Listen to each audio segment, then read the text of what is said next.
So there was an Asian Masters athletic meet going on in Singapore. So 26 countries were there, and they invited 7 rest of the world to over there.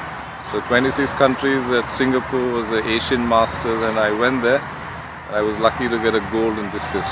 And you came into the international scene quite late on. Can you tell us how you came to that? Yeah, this is actually my first outing in the international sector. I've never been on the international sector before. So last year I was chatting with one of my old colleagues who was an athlete. He normally takes part for this. So I never knew he was taking part. So we were like chatting, and he said, "Hey, listen, Shelton, I think you should also be coming for these competitions." And I said, "No, man, I'm not training, blah blah blah." So I said, "Okay, let me give it a try." Last year I went to India for a selection to the Indian team, and when I went there, that was towards the north of India. So I went there. I must say I got only 3rd place in India. After that was a big thing, the Australian Masters. But what the Indian government did was they sent us for a warm-up to Sri Lanka. So that was like a month before the Australian Masters. They sent us to Sri Lanka for a warm-up. Not many countries, there were like 4 or 5 countries there. And I broke my first international record there in discus and shot put. So I got 2 international records at Sri Lanka. So it stays there till now.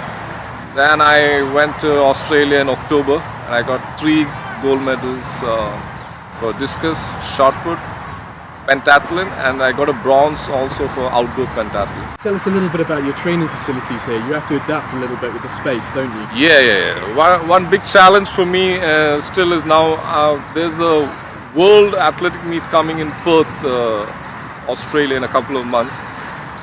My biggest challenge over here, what I see all over UAE, is it's so difficult for a thrower to, especially my events like throwing a disc, they just don't allow the disc to land on a turf.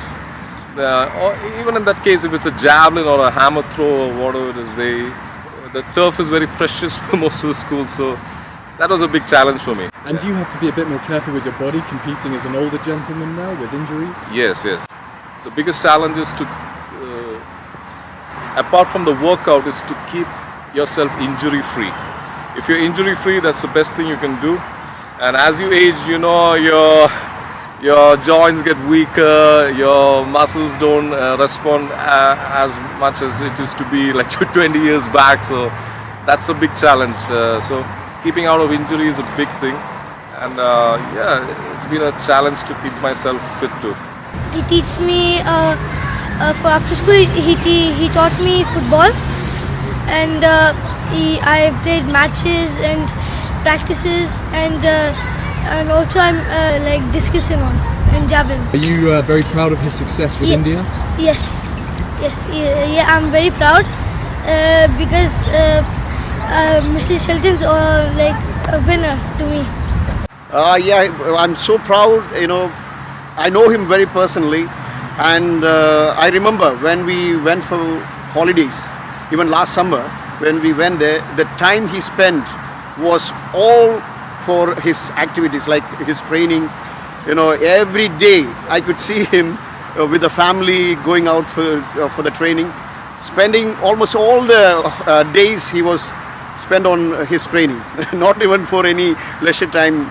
So I think it's a well-deserved gold medal. He got it, and I'm so happy and proud of him. What separates me from the World Championship is just 6 or 7 meters. So I'm throwing now around 39 to 40 meters. Last year in France, when they had the World Championships, the World Athletic Meet, I think the gold medal was at 48 meters. So it's about 7 or 8 meters which is separating me and the gold medal. So that will be my aim, to get the World Championships under my belt.